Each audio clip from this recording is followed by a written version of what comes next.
I want you to do something a little radical right now, like wherever you are listening to this. Yeah, just take a second. Exactly. I want you to literally unclench your jaw. Just let it go.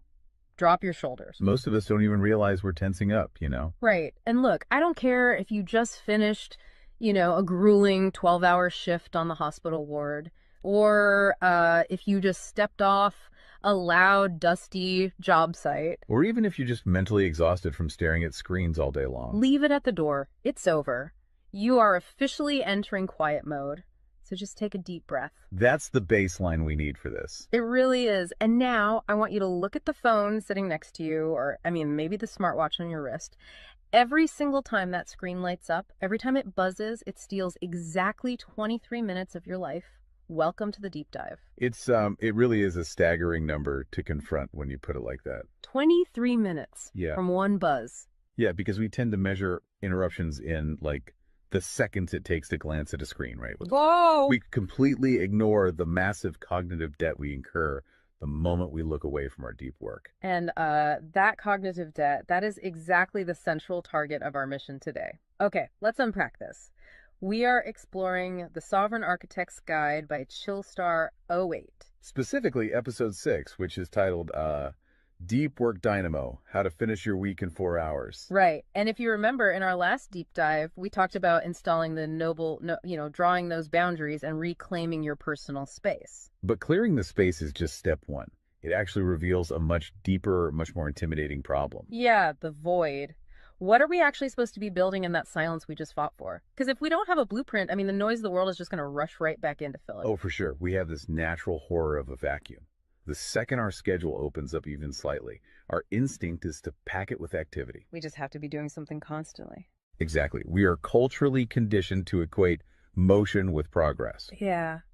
But Chillstar '08 introduces a really brilliant distinction here. She talks about the trap of idling. I love this concept so much. Think about a car engine, right? Mm-hmm. The engine is running, the pistons are firing, it's burning through all this expensive fuel, making a ton of noise and vibration. But the car is in park. Yes, it isn't going anywhere, and that is what most of our daily quote-unquote busyness looks like. We feel incredibly productive because we are in constant motion. Right. You check a text message while you're sitting at a stoplight. Or you answer a quick email while walking from your car to the front door. You stare at a spreadsheet on your laptop while, your family dinner is sitting right in front of you, literally getting cold. And that right there is the illusion of productivity. You end your day feeling physically and mentally depleted because you were constantly doing something. So you didn't actually do anything that matters. Exactly. If you step back and evaluate your legacy, the deep, meaningful work, the art, the business strategy, the relationships. Right, the relationships that actually move your life forward. None of it progressed. You spent 8 hours idling. You were everywhere, which means you were truly nowhere. Man, that hits hard. And this brings us back to that terrifying 23-minute statistic from the research she cites. I don't want to just gloss over this. No, we definitely shouldn't. Because understanding the mechanism behind it is crucial. Why does a 5-second distraction cost us almost half an hour? It basically comes down to how our prefrontal cortex manages working memory. Your brain is not a computer processor that can just run multiple applications in parallel. Right. We can't actually multitask. Exactly. When you are doing deep work, say writing a complex proposal, your brain loads this massive fragile web of context into your working memory. Like holding all the pieces of a puzzle in your hands at once. Yes. You're holding multiple variables, ideas, tones all at once. So when your phone buzzes and you glance at a text from your partner asking about groceries, your brain is forced to execute a context switch. So it has to dump all the proposal data just to load the grocery data. It literally flushes the working memory buffer, yeah. It has to process the new rules and the emotions associated with that text message. Wow. And then when you turn back to the proposal, you cannot just pick up where you left off. Your brain has to laboriously rebuild that entire web of context from scratch. Oh, I hate that feeling. Were you just staring at the screen like, what was I even saying? Right. It has to retrieve the thread of your argument. Remember the tone you were using, recall the variables. That rebuilding process takes an average of 23 minutes of cognitive effort. And it burns a ton of energy doing that, right? Massive amounts of glucose. That explains so much. I mean, that is why people hit 5 p.m. and feel physically exhausted, almost sick to their stomachs. Even if they've just been sitting in a really nice ergonomic chair all day. Exactly. They haven't been doing deep work. They've been doing cognitive gymnastics, just constantly flushing and reloading their working memory. They are burning fuel just to stay in park. So, okay, let me bring in what I like to call the transformer concept here. Because our focus is like an electrical grid. If you have, 50 browser tabs open, you are leaking energy as raw, unusable heat rather than concentrated light. That's a great way to look at it. So if we are all acting like our focus is this cheap renewable resource, how do we stop being what Chillstar '08 calls a subject to the pings of the world? I mean, how do we actually become the architect of our attention? Well, what's fascinating here is how she frames the philosophical shift we need. She says utility does not equal value. Oh, say that again. Utility does not equal value. Right. In the modern workforce, we have been completely conditioned to believe that being constantly available makes us valuable. Like if you answer a Slack message in 3 seconds, you're the hero. Exactly. You are praised as a good worker. Or if you jump on a Zoom call with like 5 minutes notice, you're a team player. But that is just utility. I mean, being highly available makes you a commodity. You're like a human router just passing information back and forth. And routers are easily replaced. True sovereignty, true value comes from being impactful. You simply cannot make a deep, lasting impact if your attention is constantly fractured by the agendas of other people. Yeah, when you operate like that human router, you are spending your finite, precious Mondays executing someone else's script. You're a subject to the pings of the world. Okay, so we know the biology of why this destroys our focus, and we understand the philosophical trap of, trying to be too available, but how do we actually fix the mechanics of our workday? We have to build the deep work dynamo. Right. So think of your attention like water pressure. If you poke 50 tiny holes in a garden hose, open browser tabs, email notifications, group chats. The water just trickles at the end. Exactly. You cannot wash a car with a trickle. You're just making the driveway wet. That's true. So the Dynamo Audit she lays out, it's about putting a high pressure nozzle on that hose. It narrows the opening to create a stream powerful enough to actually blast through the dirt. And the first step in that audit is auditing the physical environment itself. She calls it analyzing your signal-to-noise ratio. Okay, so visualize your workspace right now. She asks you to determine if it is a sanctuary or a transit hub. Let's be honest. Most of us are operating in transit hubs. A transit hub is a place of constant arrival and departure. People walking by, announcements over the loudspeaker, just a blur of motion. Yeah, and you can't build a legacy in a train station. But we need to push past the basic phones are distracting advice, right? Because our listeners already know that. Oh, absolutely. Chillstar '08's rule is much more brutal than that. She says if the phone is even sitting on your desk, even face down, it is acting as a parasite on your cognitive grid. A parasite, just by being in the room. The research supports this entirely, by the way. The mere presence of a smartphone in your visual field, even if it is completely powered off, measurably reduces your cognitive capacity. Because your brain is having to actively expend energy to ignore it, right? Exactly. It is running a background process that just keeps saying, don't check the phone, don't check the phone. That is energy being actively stolen from your primary task. So sovereignty literally begins the moment you physically remove the device from the room, put it in a drawer down the hall. Close the door. Make the physical environment quiet. But okay, let's say you've done that. That doesn't stop your own brain from creating internal noise, right? Like trying to juggle 5 projects at once. How do we fix the internal wiring? That brings us to the second pillar of the audit, which is the batch wiring rule. This directly addresses the danger of switching fatigue, which we touched on with that 23-minute penalty. Right, the cognitive glucose burn. Yeah. When we attempt to multitask, like writing a creative brief, then pausing to check inventory levels, then answering 3 customer service emails. And then trying to go back to the brief. Right. We are grinding our mental gears to dust. We are switching between entirely different cognitive states. Because creative writing uses a completely different part of the brain than calculating inventory, obviously. They require entirely different operating frequencies. So the batch wiring rule dictates that you must group similar tasks together based on their cognitive load. Okay. And you do not switch the current until that specific type of work is completely done. You do all your deep analytical thinking in one high voltage burst. And then you save all your reactive administrative stuff for a separate lower voltage block later in the day. Precisely. It's all about staying in one gear. Like if you are driving up a really steep hill, you don't constantly shift between first gear and fifth gear. You lock into the gear that provides the right torque and you just ride it out. That's a perfect analogy. But okay, here's where it gets really interesting. This leads to the third pillar of the audit, and this is where I actually need to seriously push back on the source material a bit. She calls this the zero access window. Ah, yes. This is usually where the resistance starts for people. Because it sounds impossible for a normal person. She says you cannot just plan to be focused, right? You have to legally schedule it. You have to lock in one sovereign hour. Yeah, 1 hour where you are legally dead to the outside world. No boss, no family, no, hey, do you have a second for a quick question? Just you and the blueprint. It's extreme, yes. But let's do a reality check here. I mean, I see how that works for a solo digital entrepreneur or a freelance writer, but what about someone whose literal job description is to be available? Right, like an IT support specialist. Or a floor manager, or a nurse on a ward, or even, a parent at home with a toddler. How do they justify just vanishing?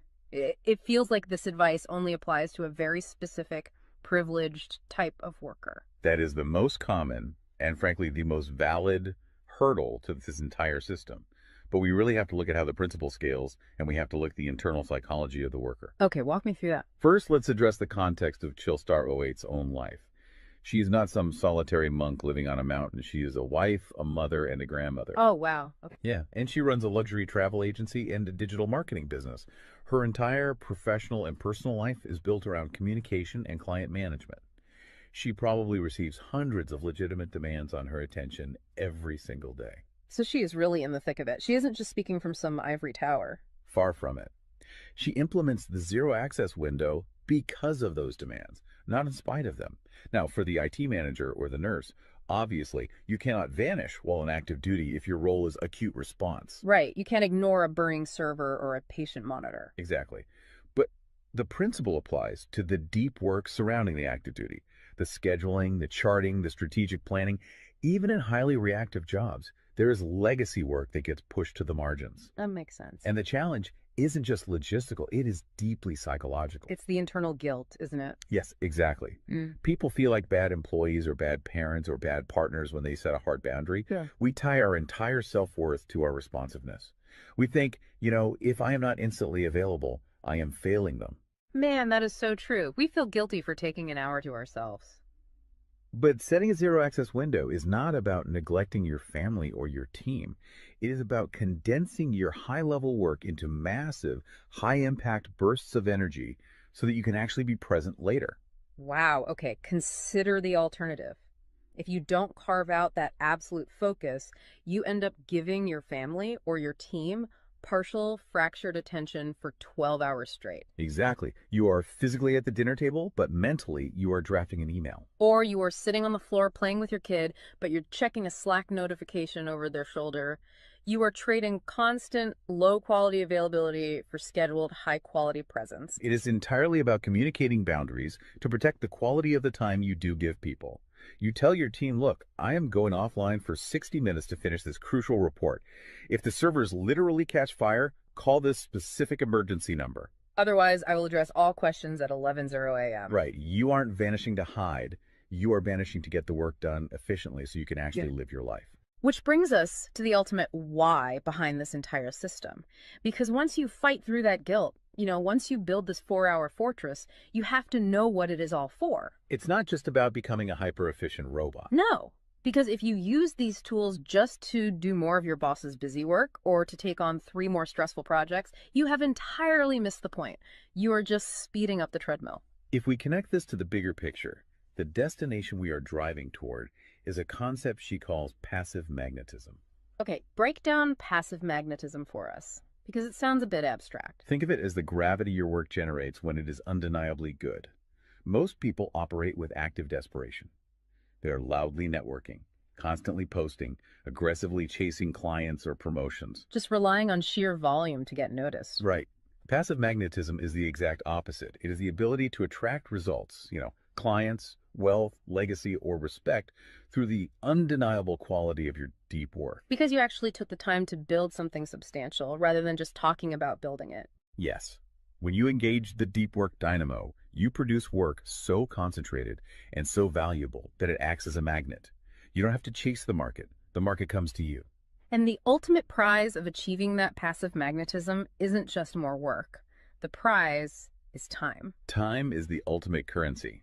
The dream of the sovereign architect is to finish an entire week's worth of business output in just 4 hours. You do this high voltage work often while the rest of the world is literally still hitting the snooze button. You free up the remaining hours so you can go be a traveler, so you can be a creator. So you can be a fully engaged grandparent like Chillstar '08. Exactly. She frames it beautifully in the source text. She says, we wire for silent so we can live in volume. Oh, I love that. We embrace the discipline of the quiet fortress so that our actual lives can be loud, vibrant, and fully experienced. We are finally taking control of the dial. But, making that shift from a frantic, reactive employee to a calm, sovereign creator requires a massive shift in identity. You have to tune your mind before you sit down to do the work. It is really difficult to just sit down at a desk and instantly command your brain to perform deep work, right?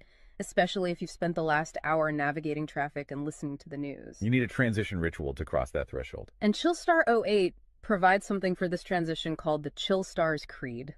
It is designed to be a grounding frequency. It really centers you. Yeah, so I want you, the listener, to use this. I want you to imagine a slow, steady heartbeat in the background. Just a deep, resonant 528 hertz frequency.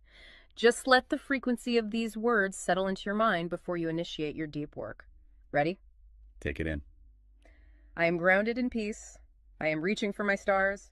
My light is my own. I am a star and I will shine bright. I will reach for the sky. I release what was. I embrace what is becoming. Using a creed like that is just such a powerful behavioral trigger. It really shifts your state. When you speak those words, even just internally, you are consciously reminding yourself that your light, your focus, your energy is your own. It does not belong to your inbox. This does not belong to the algorithm. Right. You are releasing the frantic energy of the morning and embracing the sovereign focus of the architect. So we always want to translate this high-level theory into ground-level reality for you. We don't want you to just listen to this and go right back to idling. Definitely not. Here's your 1% install.